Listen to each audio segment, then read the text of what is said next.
All right, everybody. Hey. Welcome.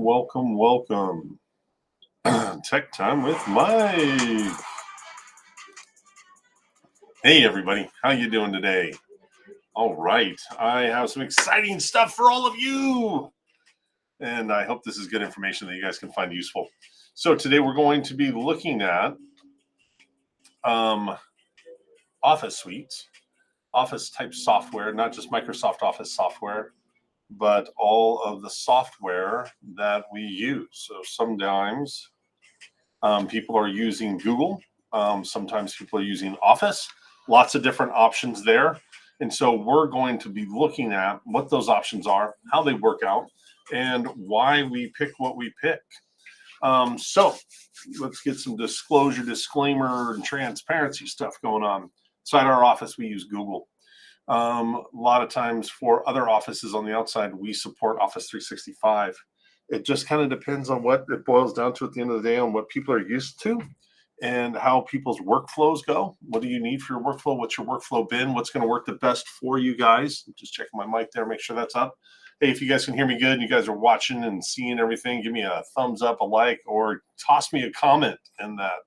And in the spirit of Coffee Time with Mike, which we had to change to Tech Time because I just couldn't do the coffee, man. Let's see. Today we are doing Proudly Tea, vanilla caramel, which works well with my fast today. So, cheers.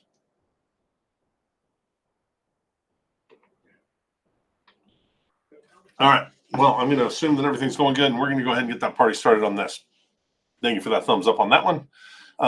Let's get cruising along.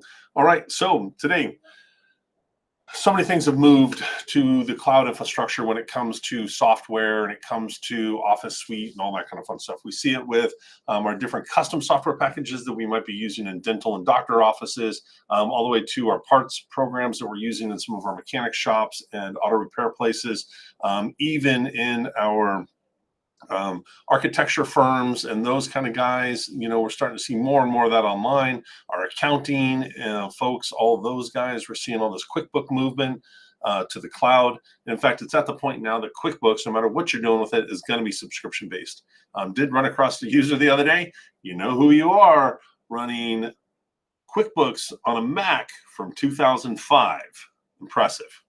Good ROI on that product. Way to keep it going. But what's the problem? So the problem is like back in the day, we used to be running Windows XP, Windows Vista with our copy of Office 97. And so then the problem was that forever people would be running that software package. And then all of a sudden they'd have to do this huge gap. And they'd go from that XP and they'd go all the way up to like Windows 7 or something of that nature, or even Windows 10. And then with that gap, though, they went from that Windows 97 to whatever new version, Office 97, to that new version. And when they did that, that training gap was huge. Some people were like, man, I can't work here anymore just because of that. And, oh, I need all this training. Where'd my buttons go? How come I don't have a file structure anymore? What's this ribbon thing? And so there's all these different renditions that kind of came out with that. There for a while, Microsoft really did go a little crazy. I think they were having a little bit too much fun in Washington with their creativity team. So luckily they've been able to reel that back in. But now what's happening is that people's software is all web-based. The changes are happening in real time. So we're not getting these training lags as we do that. Pros and cons to all of that, right? One of the things is that the ROI doesn't work out the same. You used to be able to buy something, write it till the wheels fell off 5, 6, 10 years later, and you got really good ROI on it. Now you're having to pay every single month for that recurring cost, and that's just part of the cost of doing business. We have to remember that computer systems are the number one asset that we have in our company. They make our company go. It's the biggest tool that everybody uses every single day. And so we got to make sure those are running right. And if you guys are having crappy or slow computers or any problems with your machines, make sure you reach out and give us a call here at the office, 907-868-7300. And what that's going to do for you is going to get you in touch with our stellar computer support technicians, and you can learn more about our IT service plans. If you're also curious about that, look back to last week's live stream. I got more information on that, got that going. So let's get back on topic here. So today we're going to be talking about comparing just loosely and looking at and seeing the functionality of Office 365 versus Google Workspace. Okay, so what are the main components of these different products that we're looking for when we go through this? So basically, I need to be able to write letters. I got to be able to work in sheets, spreadsheets, right? Because I got to do number stuff all the time. I got to do email. That's a really big one, that daily communication stuff. And then that's kind of the core that every single user dabbles around in. Maybe not every user is using spreadsheets. They're definitely using docs, and they're definitely using email. And so as we start to step up in layers here, people start to get a little bit more complex, and they want to do slideshows. Maybe they want to manipulate a picture or something of that nature, do a flyer. And so there's different ways to do those kind of things inside of it. The other big one is how do I handle my files? And then I can't just be like hiding in the closet by myself. They tabooed that these days. And I actually have to share documents with other people. And so what happens here, being from the IT perspective, what we find is that we have some people that are more tech savvy and some people that are not tech savvy at all. And it's not their job to be tech savvy, but it is important that they can do their job. And if your job's administrative functioning, one of the things you have to understand is file structure. What I mean by file structure is where do we keep our files on our computer? So back in the day, for those of you who don't know, there was these metal boxes called filing cabinets, and people would put paper in them in an organized fashion for the most part. And the people that didn't put them in an organized fashion, well, that just should have been drug out front and set on fire. What's the point? And so anyway, so that we'd organize out that paper inside that filing cabinet. That got replicated into computer systems. And now it might seem like I'm going a little backwards on folks. And I'd really like to think that the majority of people understand what file structures and file systems are inside of a computer. But the thing is that we have local and then we have cloud-based now. And so we have this cloud-based hard drive, which lives off in La La Land somewhere, that now we get to share with everybody around us. And so different considerations come in on that. And those considerations are like, what's the permissions? Who has access to that? Should they have access to that? Can I get access to your stuff if I need to? What's the access that an employer has versus an employee? So one of the things that they've taken away from IT and employers is what we used to be able to do is that we'd impersonate a person. And so I can impersonate your account, jump in on top of your account, go look through your files, get into your email. There's multiple reasons why we do this. And they're not all like some crazy mischievous reason that everybody's out to get you. If that's the way you're thinking, maybe you need to cut back on the coffee. But anyways, so it's just good because sometimes people put things in the wrong place. And so especially as IT, it helped us to impersonate users to go find things. So to impersonate someone, you don't do that anymore. You reset their password, you lock them out of their own account, or you get their password from them, which isn't advised because typically we shouldn't be sharing passwords like that. And so that makes things a little bit more challenging. So as we start to look into the Google side of the house versus the Microsoft side of the house, there's some pretty major differences that come here. And there's some pros and cons, of course, that go along with it. So let's start off on the Microsoft side. First off, the product's called Office 365. And you get these different tiers of it that we'll look at here in a minute with the different pricing and the different options that go along with that. But it's going to be this all-inclusive kind of package that you can have just the applications online, or you can have just email, or you can have online applications and just email, or you can add desktop applications. And then you can add on different amounts of file storage. And you can add on things like SharePoint, which is another way to share all this data out amongst all your people and everything else like that. And so one of the things that's unique about the Office 365 is that I can have downloadable copies of the Office software that I run strictly from my computer system in case I was offline. So that used to be a really major concern, not being online, being able to gain access to things. These days, it's becoming less and less of a concern.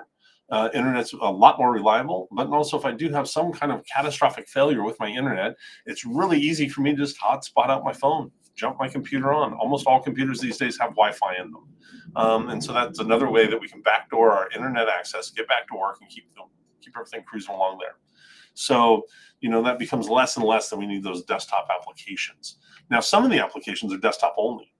And one of the things to think about too, like when we talk about the Microsoft environment, I'm going to bring up QuickBooks here for just a minute as well. So one of the transitions, like with QuickBooks going to online only, is it's taking away this flavor difference between between PCs and Macs. Okay, so there are compatibility issues in those softwares because those are totally different software programs. The way they're written, the way they work, all that stuff is different. So, but now when everything comes cloud-based, it's all the same. And not only that, but it doesn't matter if I'm on a PC or a Mac. And I'll talk a little bit more about the PC and Mac side of the house as I talk more about Google and my experience with it and the way that I utilize that stuff. So back on the Microsoft side, I might have like an Access database that I need to use. And so if I'm going to be using an Access database, I need to be on a PC and using software local. There isn't a cloud-based version of the Access. And so that's kind of some of the little caveats that goes along on that Office side. Now let's move over into the Google house. What are we talking about there? What's going on there?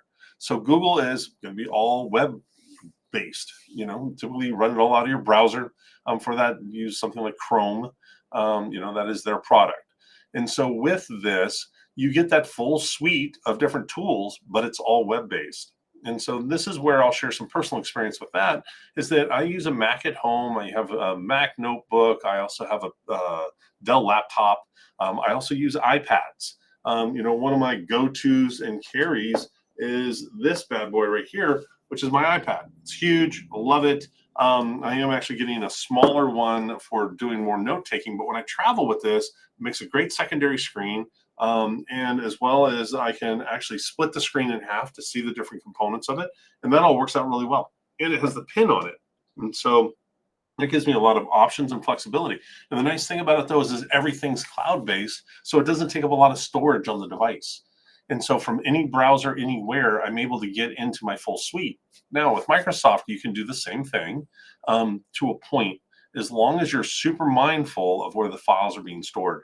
I find that to be one of the biggest caveats with the Microsoft platform, is that if a user is not trained properly, there's a lot higher risk for the user to shotgun spread out all of their file structure.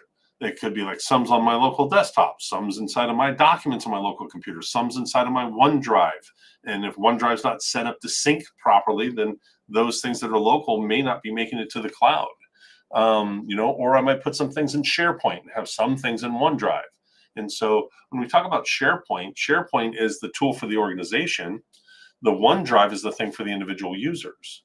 On the Google side, you have My Drive, and then you have shared drives. And I'll show you what that interface looks like. And those are in the same spot versus like when I do the OneDrive and then I do the SharePoint, I'm in two different spots. So it just gets a little bit harder to track documents, document revisions, and that kind of fun stuff. I know in the past as well, I've had some issues to where someone else created a document inside of a SharePoint that they were uploading and downloading it as a Word document, but they weren't utilizing it inside using the online version. They're using the desktop version that wasn't the same version as the current version on the online. And so we were running into these compatibility problems as I was trying to edit it online from a Mac. Then there was just all these issues. And every single time having to create a new document, ended up with like 20 of the exact same document. And it really got confusing. So back to that Google environment, you're going to be doing your editing and utilization, everything online. You have no local desktop tools, software programs loaded for those. And so that's just the way that works. Now, keep in mind, you can set up Google Drive local the same way you can set up that OneDrive local on your computer, and then you can do that file synchronization. But for the most part, there's no real reason to do that with the Google side of the house. So if you guys have any questions as I'm going through this, please go ahead. Feel free to kick them off into the chat and let me know what you guys are thinking. And the other thing too is make sure to share, like, subscribe, all that kind of fun stuff. I'm looking to build up this channel and just get whatever information out you guys want to hear about. So also leave me some comments, kick me some emails, or feel free to call me direct. I'm at the office, 907-868-7300. Let me know what you guys would like to hear about. Changing up the format some, trying to get more meats and potatoes in the emails that you guys are receiving from me, cut back the quantity on those some, and make sure that there's something of value just inside of those as well. And also, these topics I've been picking for the last few are things that are actually coming up while I'm out chatting with people. So let's dive in and let's take a look at what is going on here. So, oops, I hit the wrong button. There we go. Okay, so here, let's start off with some, actually, let's start off with looking at the tools themselves, and then we will drive into the rest of it. So this is my Microsoft Office 365 interface. And so here you can see I have my home, and from my home page, I have access to some of my quick access files, some of the things I had going on there. I can create a new file here right off the bat. You can see all these different types I got to create: documents, presentations, workbooks, forms, quizzes, notebooks, lots of different options on what I can do there. And then lots of templates. And templates are really common. We're going to find those throughout the online environment with different things to do. Now, since this is the online version, when I go to create this document, by default, that is going to start up and be in the cloud. And that's going to be on my cloud storage. And so for there, I can click on my content and I can see all of my content that I have in here. But as we look over, we'll start to see the different locations that I have. I have cloud files, local files, or I can do attachments with that as well. And then we can start to dive into the different applications. So there I clicked on the Office and boom, it takes me into the Office 365. It's nice to use Office in a browser versus the desktop just because sometimes it can be such a hog. Next is our collaboration suite, which is going to be Teams. And then here I have my Word, Excel, and PowerPoint, which are included in the plan that I have. I do not have one of the top end plans. And you can see that I've drilled into kind of the basics here. So just like the application on the desktop, I typically would go to the files, my content, to find the file that I'm looking for, versus trying to jump directly into Word and creating, unless I was creating a blank document from scratch. But here again, if I was going to create a blank document from scratch, I'd come up to create, and that's the way I'd drive into that. So a lot of the same kind of functionalities if I was on a desktop, and that's the way that that's going to go. Let's see, I'm getting a request for information here. Let's see, do I broadcast messages with the link to all endpoints? Not sure what that's about. Okay, I'm going to keep on cruising along. And so, yeah, you'll see that these are different applications. Let's go ahead and hit blank document. Boom, it starts me up into a blank document here. We can see the load time on that. And here we go. I'm off to the races, and I have, this is my test doc. And so I can do all the fun stuff like I could normally do, change font types. I can change font sizes. I can do header titles and text, of which I highly recommend when you guys are doing documents, make sure you're using these presets. It makes it easier to apply templates and make things prettier across the board later.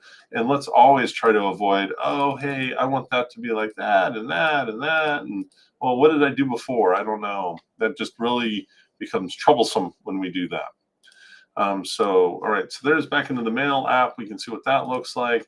Then real quick, let's look at the worksheet. And so these are, as long as you're doing fundamentally basic things, the Excel online, Excel on the desktop, and even the Google Sheets are all going to have the same kind of functionality. I can do 2 and another 2, and now it equals the sum of, that and that, and there we go. And now I know it equals 4. And hey, I wanted that to be dynamic. Hey, look at that. It's going when I do whatever I do. So basic functions and tools are going to be the same in that application there. All right, so let's move over and let's take a look here real quick at Google. And so when I come into Google, I get my home drive and I have all my files here. And so over here, I have my home, and then I can see recent activities, and then workspaces, which isn't really something that we use too much. But then I have my drive where I keep my files, right? And then I have my shared drives, which are all my company drives. And so you can see over here the number of people that are shared with the different drives and what they're for. And yes, I have a lot of stuff.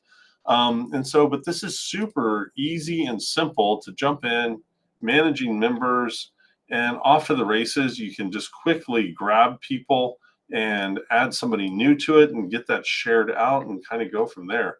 Let's dive back in on my drive side. And now to add a file here, it is going to be right, just click on the plus sign and pick whatever you want to add.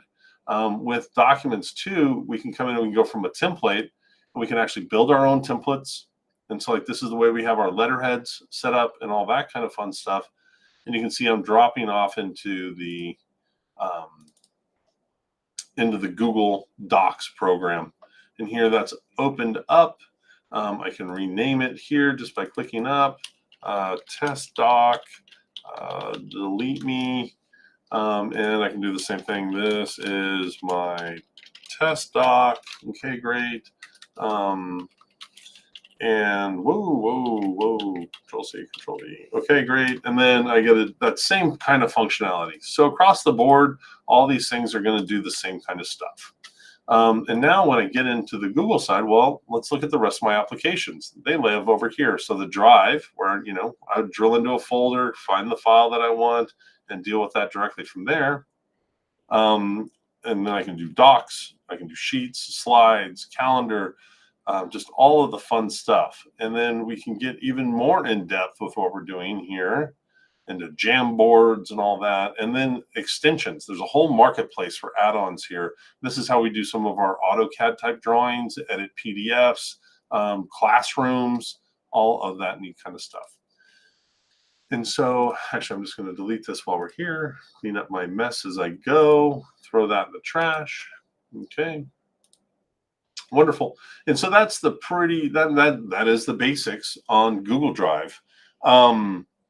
And so what we're going to look at next here is we're going to start to look at some of the pricing on these things. And we'll start off with the Office 365. And so you have home, right? And so paid yearly, paid monthly, and then, best value, 2 to 6 people for that. Do not use these in your office environment, okay? That's not what they're designed for. They're designed for families. So we're going to strictly talk about the business side of the house today. Also, when you go and you do order a product like this from us, our prices are slightly more expensive. And the reason is because we use a company called AppRiver for our service provider. And the AppRiver adds a lot of add-on to it. It provides support. So like with Office 365, there's only community support. There's not like typically someone you can just call unless you're using our services, then you call us. And if it's really bad, then we have someone we can call, and that's why we use AppRiver. So like we're looking at the Microsoft Office 365 Basic. It's $6 a month per user on an annual subscription that auto renews. Be mindful of that. Okay, so a lot of these things are talking about annual subscriptions. And so when we get into looking at what's into this basic, we got Teams, OneDrive, SharePoint. Let's see, and I didn't jump off into SharePoint. So on the Google Drive, this is my equivalent of SharePoint, right? I just have some subdrives there. When we get into that, let's see, where's my SharePoint link? I can get into it through Teams. When we get into it on this side, it is going to be more into the cloud-based cloud files. Let's go into Teams. And so this is where we're going to see all that launch up. And in here, we're going to have, nope, I'm not going to show you the Teams aspect or the SharePoint side of it today. It gets a little crazy. So anyways, that's Teams. We'll do a whole other thing on Teams at a different time. So you're going to get your email account. You're going to get Word, Excel, PowerPoint, and then Outlook. And so those are going to be web and mobile apps only. Okay, but these are the services that you're running. So that Exchange is what's tied to that Outlook. Okay, and you can put your own domain name on top of it, as you can do with both of the programs. Now, as we step up from the basic into the standard, we're just tagging more things on. All right. So that's given us a lot more options there for um, different things to do inside of there. And here again, we just really have to look at what does our organization need. And now on this one, though, we're going to have desktop, web, and mobile applications and the secured cloud services of the following items. And as we move up into the premium, with that premium price tag there, same thing, just building on top of each other. And now we're getting a whole bunch more add-on stuff. Okay. You're getting pretty straightforward. And if you guys need any more in-depth information about this, just let us know. You can also mix match accounts. So maybe 3 users have that, 2 users have that, 2 users have that, and maybe 1 user has that. So 1 terabyte of cloud storage on this guy here. And then we get back into the basic applications for the desktop, web and mobile. So pretty straightforward stuff. Now let's go ahead and look at some Google pricing and start to compare some plans. The starter $6, right? Custom secured business email. So that's going to be your email address that you need. 100 participants in video meetings. So that's going to include all your video meetings. On the Microsoft side, our video meetings is going to be a component of Team. So Team is the Zoom aspect of things, the same way Google has that. Okay, 30 gigabytes of pooled storage per user. So decent amount of space there. And then this is also going to, see, every plan includes the Gmail, the Drive, meeting, calendar, chat, docs, sheets, slides, just all of the basic applications. And then there's different add-ons that you can add and all that kind of fun stuff. And so as we start to step up in these plans over here, from the business starter to business standard to the plus, basically we're like upgrading the number of participants in meetings. We're looking at different storage requirements. I mean, 2 terabytes of data, that is a lot of data, especially when we're talking about Word and Excel type data. The security management controls, that's happening everywhere. And then support. So standard support for these guys means that you get into a chat and they will actually call you and they will actually remote in and help you solve things. And it's the right people, because when you're in the interface, you go to help here to get started with the chat. So you don't go Google search, Google support and end up with some person not in this country that's just trying to rob you. So the next thing is, getting into the plus. So this becomes a next really big feature, which is our discovery and retention. And then that is another way. Once you have discovery and retention, then you can actually look into other people's email accounts when needed. Say they're out on vacation, got hit by a bus, they're homesick, whatever. So that's another way of doing that. And then there's small workarounds and things like that. There's rules you can run so that you can know what files are people uploading. You can get email notifications on utilization of the Google Drives and things like that. More drive space, everything like that. So this is pretty straightforward. And you can see that, it's just these basic apps. And you can even, work with the chats, and the calendar functionality is working great. Appointment booking pages and all of that kind of fun stuff. So that is the basics that we have outlined. You can see the prices fairly comparable. We have 6, 12, and 18 versus over here we have 6, 12, 50, 22. And then we have this solo option over there for just that lonely guy that's only wanting to do applications, that doesn't need email because he has no friends. It's the only reason why. I don't know. Why would you? Yeah. Anyways, so that's my basics, and that's the overview on the Office and online tools that I wanted to share with you guys today. Here again, there's a lot of different options and a lot of different reasons on why we do what we do. I hope that you guys can find some value in this, and it gets you guys thinking. So if you're not using your own domain name with your own email, and you're using like a local GCI email or an ACS email or something like that, we need to get you off of those immediately, as they're starting to take those away from us, and it turns into a big nightmare. And then the other thing is that we have to span time when you go to do a email migration, especially if you're losing the address, because we need to start letting people know what your address is to be, what it's going to be down the road. And so I really think it's important that everybody has their own email address, that's their own domain name. So specifically what I mean by that, like ours is akcs.pro, right? So I am Mike at akcs.pro. We own akcs.pro. Nobody can ever take that away from us unless we just quit paying for it or whatever. And so that's the way all businesses should be run, is with their own domain names. That gets you your own website. And then once we start adding in these tools, of which this is the basics on doing business. So it just depends on how you guys want to be able to operate in regards to where those tools are at, how you want to be able to jump on board with that. Here again, I can sit down at anyone's computer, go into incognito mode, and start operating as if I was sitting at my own machine, which I think is a real powerful part of the Google experience. You can do the same thing in the Microsoft side of it using the office.com portal login. So a lot of similarities there, and they both work great. So if you need any more information or want to understand more about how these types of products can help your business, definitely reach out, give us a call. You can reach us at 907-868-7300. We're always here to help you guys. And also check out our website. Find out more information about our services and how we can help all of your users and yourself or whoever. And so that's going to be alaskacomputersupport.com. We are branching out nationwide, dipping into other states with our remote support programs. And so there's more information out there on the web about that.